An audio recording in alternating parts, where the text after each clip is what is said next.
Hi everybody, this is Deanna Padaleone again. In today's tutorial, we're going to talk about Google Forms.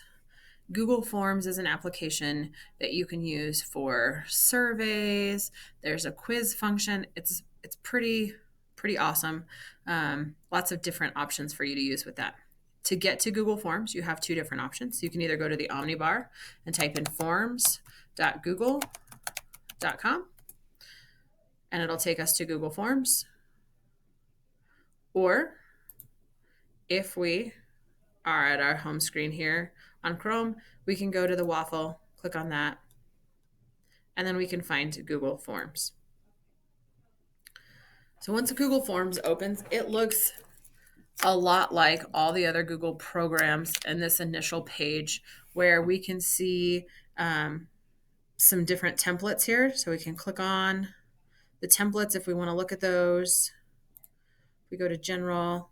We've got a blank quiz, exit tickets, assessments, worksheets, party invites, t-shirt signups, all kinds of different ways that we could use Google Forms. If we go back out of there, we'll see all of the forms that we have created or that have been shared with us down here in this section. Again, we can do grid view or list view by clicking here. Change that to list view. And under list view, we'll be able to see a little more information like who the owner is, if it's something that we've shared with other people or other people have shared with us.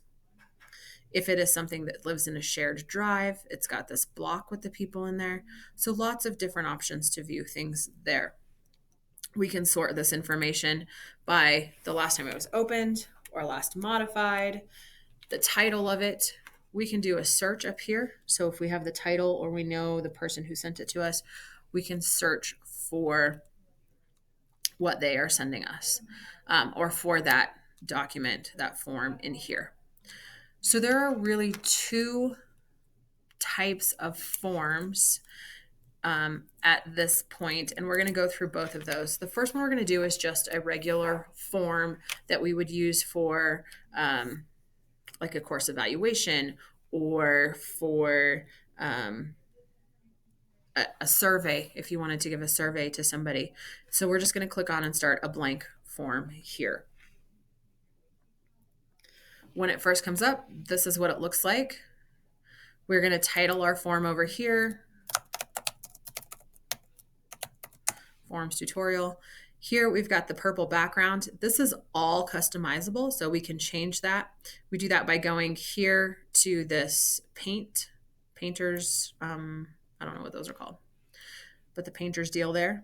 We can choose different colors if we want. If we would like to, we can do an image. So if we click on image, it will show us different options for images here that we could choose, or we could upload photos or our albums. However we would like to do that. And then we just select and it'll change the background. We can also change the background color. So like the theme color here is a gray, but let's say we made it a brown, then this, we can change that. Notice how it changes this to kind of like a grayish color. We can change the basic font style in here. So if we want the font to be something other than basic, we can change it to playful or formal. And that just changes what all of the font will look like throughout the form that we are creating. Again, you have an option for add-ons in forms. So if you click here, you can select more add-ons if you would like to, but there's different add-ons that you can do. Just like in the other Google programs, add-ons are things that will help to enhance this particular program. And they're created for all kinds of different things. The one that I have attached here, form notifications, is if I turn that on, then anytime somebody responds to my form, I get an email letting me know that I got a response to it. That's one of the ways that you can do that. We can preview what it looks like. We'll do that in a moment. And then we have settings, and we'll go into those in a moment as well. So for our form, we put in a title. We can put in a description if we want to. Then we have lots of different question types that we can do in forms. And this will auto-populate based on what you are writing in here. So if we say, please select your top 3 choices for our logo, or something like that. You'll notice that it changed from multiple choice to check boxes. The options I have for the types of questions I'm going to create are short answer, paragraph, multiple choice, check boxes, drop down, file upload, linear scale, multiple choice grid, checkbox grid, and then there's a date and a time. So option 1, we can select and put images in here. So it does not have to just be words. So since I said logo, we'll click over here on an image. Then I have the choice if I want to upload an image from my computer, if I want to take a snapshot from my camera, if I want to do it by URL, if I want to look at the albums that I have, I can go to my Google Drive and find images. So we could put in this image, and then we can put in, let's just put in a couple of other ones here. So those are from my Google Drive. Another option that I have, and I can title those. So option 1, option 2. I can also do a search under images. If you've watched my other tutorials, you might notice that I like dolphins. Those are kind of my animal. So I've got different images in here. I can, down here at the bottom, now that this question has been created, I have some different options. I can duplicate this question. So if I'm going to do something that's very similar, I can duplicate it. I can get rid of it. I can turn on required. That means that people will not be able to submit this form or survey until they have actually taken this question. So I can click on that. Then if I click on the 3 dots, I've got a description, response validation, and shuffle option order. Those are all different things that you can get in and play with as far as how you're going to set up your form, your survey for people to see it. Okay, so that question is done, and I want to add another question. So I'm going to hit plus here to add question. Now I've got another question that I'm adding. And let's say this question, maybe really I forgot that I should have people put their name on it. So I'm going to put name. Notice that as I type that, it automatically changes it to short answer here because it knows I'm just going to need a short answer. Now, it would be weird for me to have people put their name after they chose their logo. So if I want to move this, now I can grab right here on these dots and I can pull it up and I can put it on top of that question. So I can move my questions around by doing that.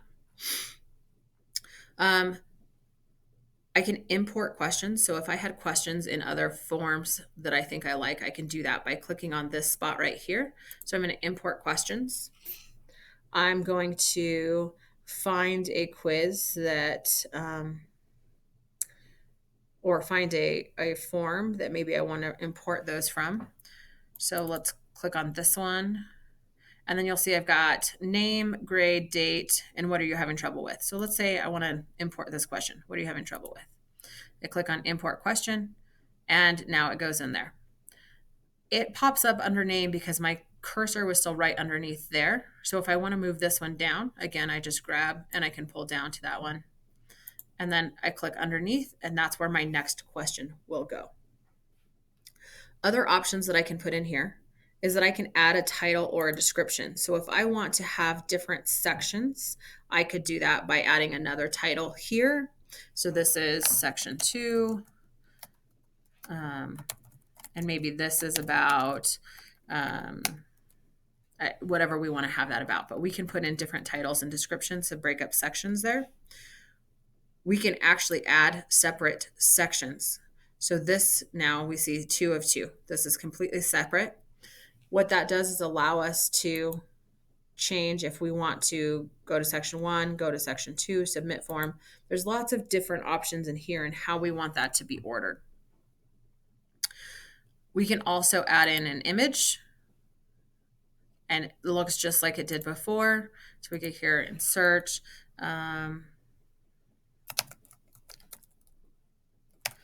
empowerment.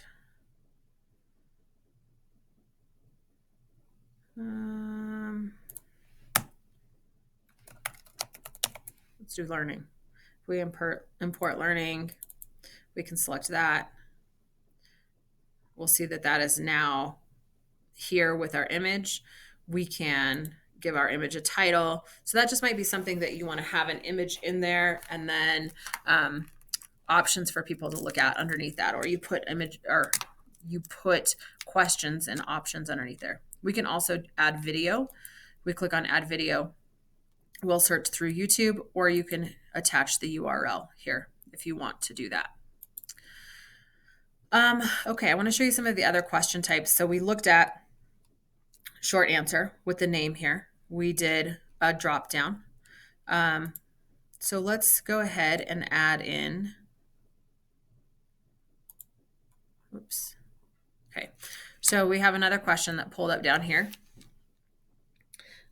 Multiple choice is just what it sounds like. Check boxes is pretty much what it sounds like. If we do a drop down menu, who is your pick for the best football team? Then we can put in some options here. Sorry to all of you that are not Broncos fans.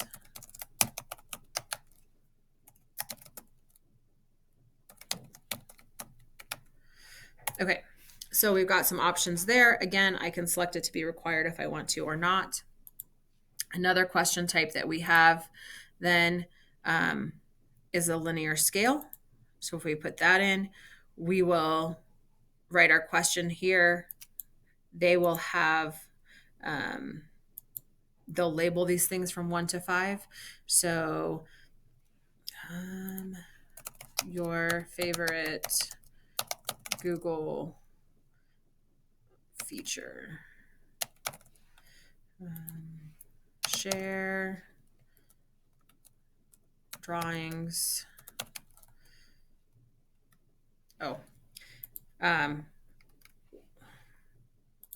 That was not the right kind of question. Sorry about that. So this would be like rate from 1 to 5. 1 being the worst, 5 being the best type of feature.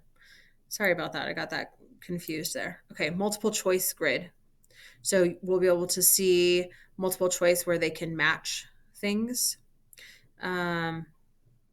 if we want to do that. And then we also have a grid box. So let's do just a couple of things in here with the multiple choice grid. Sharing, drawing.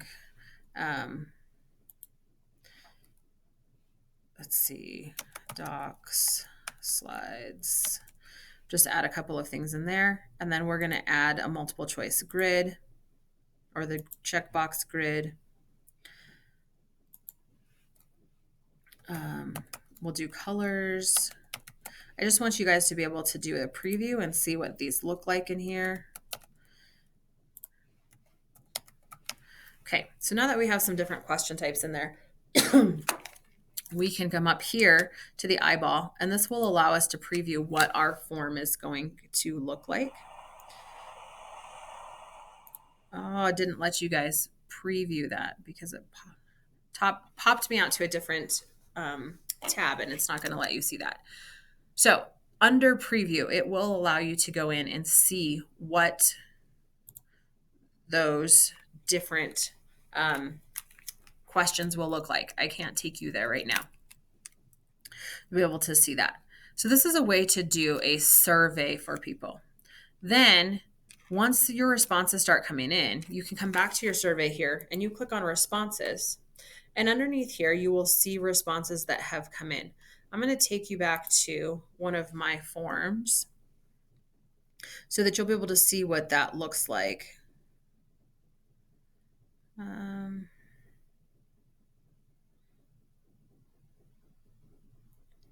Let's see.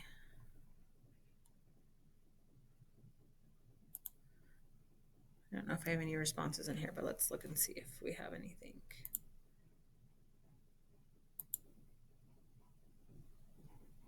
Oh, no responses there. Let me find one that has some responses for you. And I think that that will help you be able to kind of see what that looks like in there. You've got lots of information that you can have in there.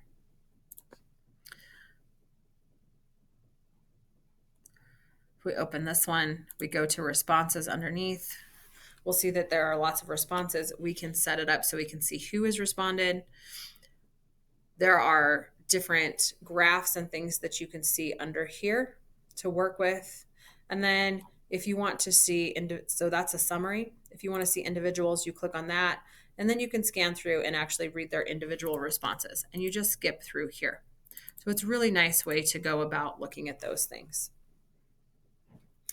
All right. The other option, if we're not doing just a regular form, is that we can create a quiz. These are really nice for doing assessments in your classroom because they will lock students into Google Forms. They can't go out and do anything else. And it's really set up very similar as far as creating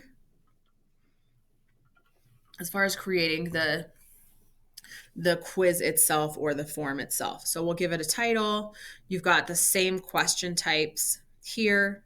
You have the same options for adding questions, importing questions, doing different sections, videos, and all of that.